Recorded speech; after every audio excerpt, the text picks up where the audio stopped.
देखिए तो यहाँ पे क्या है,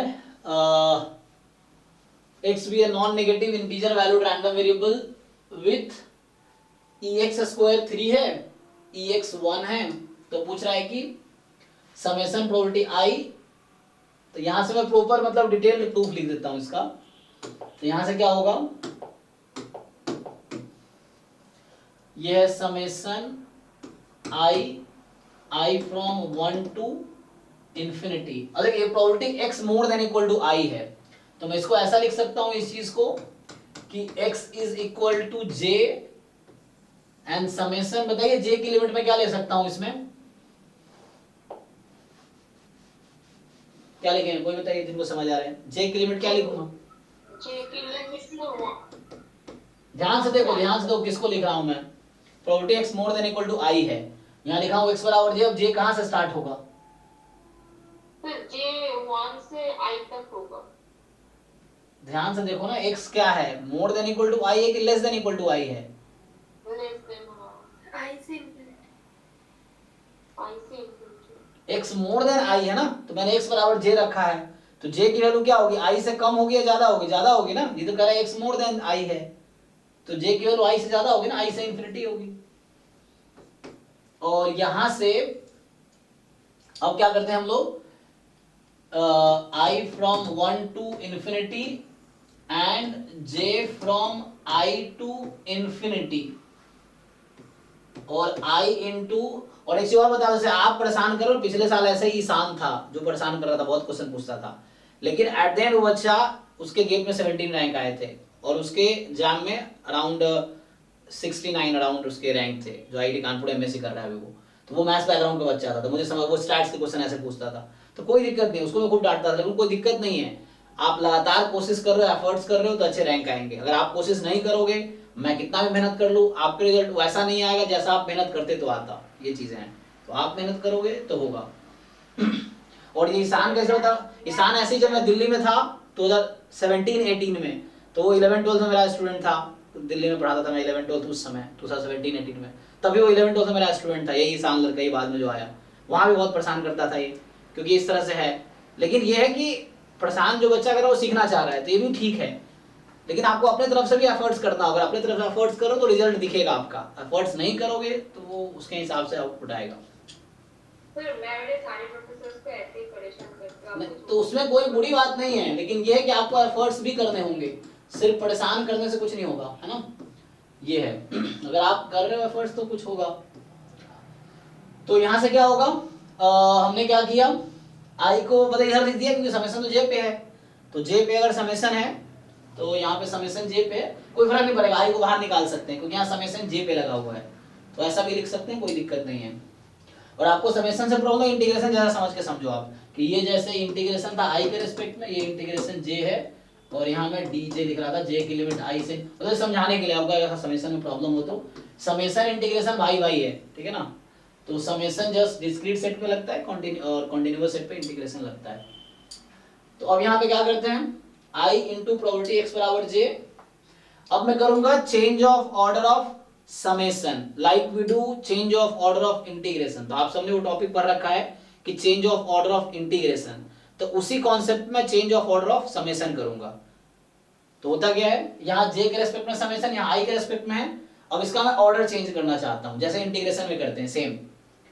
तो यहां मैं i का लिमिट लिखूंगा, अब यहां मैं j का लिमिट लिखूंगा कि i की वैल्यू कहां से कहां तक, j कहां से कहां तक। ध्यान से देखो, अब तो आपने यहाँ j लिखा हुआ है, तो यहाँ पे जो मेरा j है that is from i to infinity, ठीक, i टू इंफिनिटी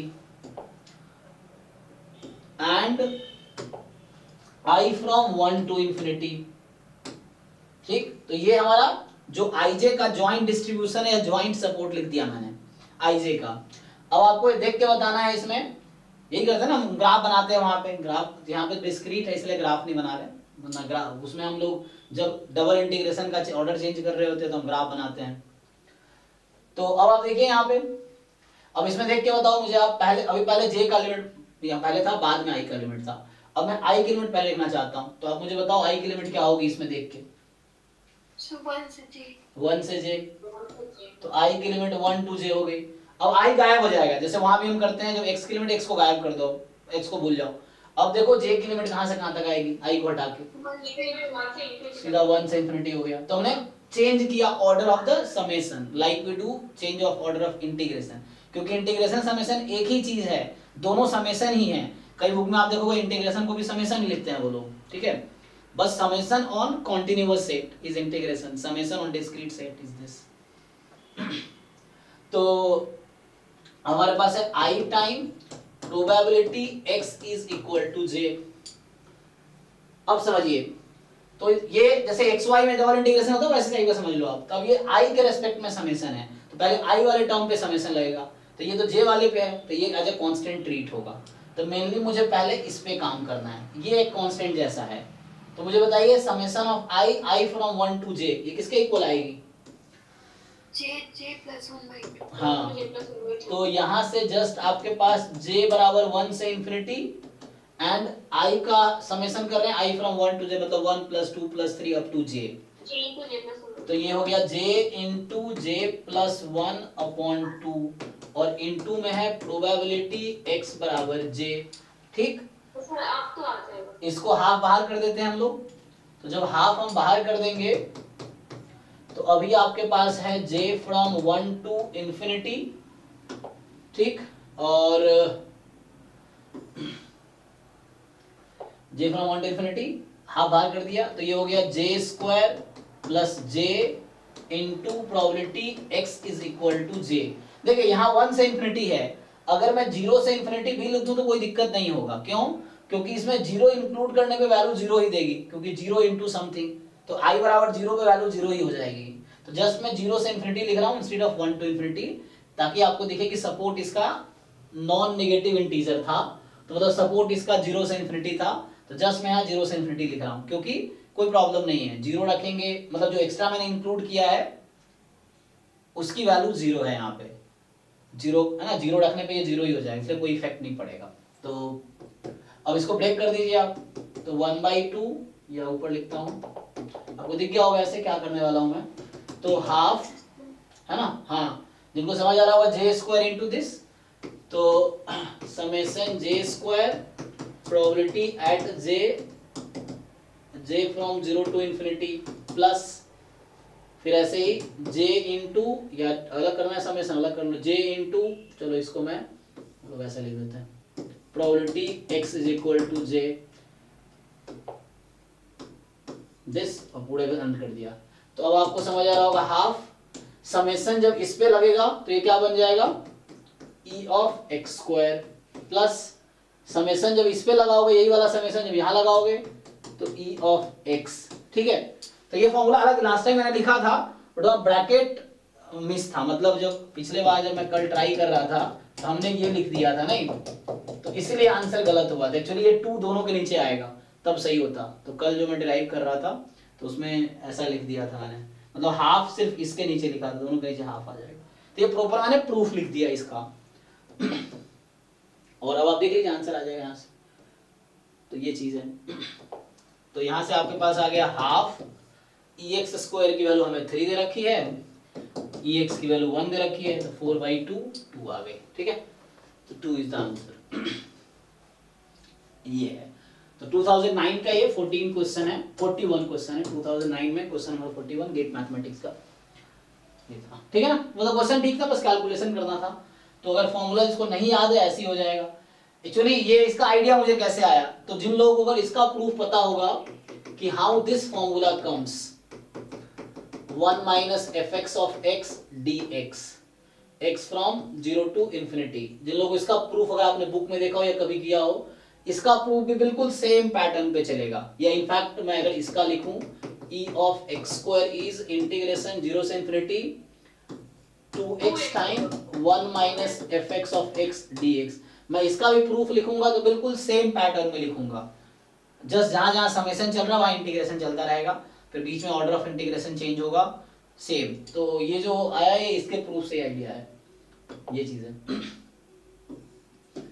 इसका प्रूफ भी हालांकि मुश्किल नहीं, अगर आप जैसे चाहो ये मैं प्रूफ अगर करके दिखाऊंगा आपको पहला वाला या दूसरा वाला भी, तो भी कोई दिक्कत नहीं है। क्या होगा 0 to x है ना, तो उससे भी आ जाएगा। तो हम लोग का क्या करते हैं x, हाँ जैसे मैं अगर इसका प्रूफ लिख के दिखाऊं फर्स्ट वाले का, देखो आपको लगेगा बिल्कुल सेम प्रूफ लिखूंगा मैं, तो इसका प्रूफ चूंकि मुझे याद था तो मैं इसको ट्राई कर रहा था। जैसे कॉन्टिन्यूअस के, तो डिस्क्रीट के लिए किया, कॉन्टिन्यूअस के लिए करूँ अगर मैं तो ये सेम ही आएगा। तो यहाँ से डिस्क्रीट करके दिखाया था, तो ये था integration x into f x of d x, zero से infinity, non negative random variable है, तो इसको मैं लिख सकता हूँ 0 to x F x of x into D Y D x, zero से इन्फिनिटी। अब देखो ध्यान से, क्योंकि ये तो कांस्टेंट है इसके लिए, तो 0 to x डी वाई की लिमिट 0 से x है, तो x ही बन जाएगा ये। तो मैं इस चीज को ऐसा लिख सकता हूँ, सेम मैंने वहां भी किया, अगर आप देखोगे तो मैंने वहां पे जैसे एक समेशन लगा दिया, मोर देन इक्वल टू आई था तो इक्वल टू जे लिख के समेशन लगा दिया, ये जैसे यहाँ पे किया हमने। तो ये x को हटाने के लिए मैंने क्या किया 0 to x dy कर दिया। अब यहाँ क्या करना है, आपको ऑर्डर चेंज करना है, अभी dy dx है, अब आपको dx dy करना है, ये है। तो जब इसका ऑर्डर चेंज करोगे आप ग्राफ बनाओगे, y की वैल्यू है 0 से x, तो y की वैल्यू है y बराबर x, तो y की वैल्यू है 0 से x, y बराबर 0 से y बराबर x, और x की वैल्यू है 0 से infinity. This is the reason, ये इसके नीचे का पूरा रीजन आ गया है ना, देख लीजिए y बराबर 0 to x ना, तो y लेस देन x है। अब मुझे ऑर्डर चेंज करना है यहाँ पे, तो ऑर्डर चेंज करेंगे आप, तो अभी ये dx डिवाइड करना, मुझे पहले x की लिमिट लेनी। बताइए x की लिमिट कहाँ से कहाँ तक आएगी, ये लाइन x बराबर y है, तो x की लिमिट अब मैं क्या लिखूंगा इस ग्राफ में, समझ आया तुम लोग को। देखो y था 0 to x, हमारा ग्राफ ये है, फर्स्ट क्वाड्रेंट में बिलो y बराबर x। अब मैं x एक्स हॉरिजॉन्टल स्ट्रिप बनाया, तो x की लिमिट कहां से कहां तक है,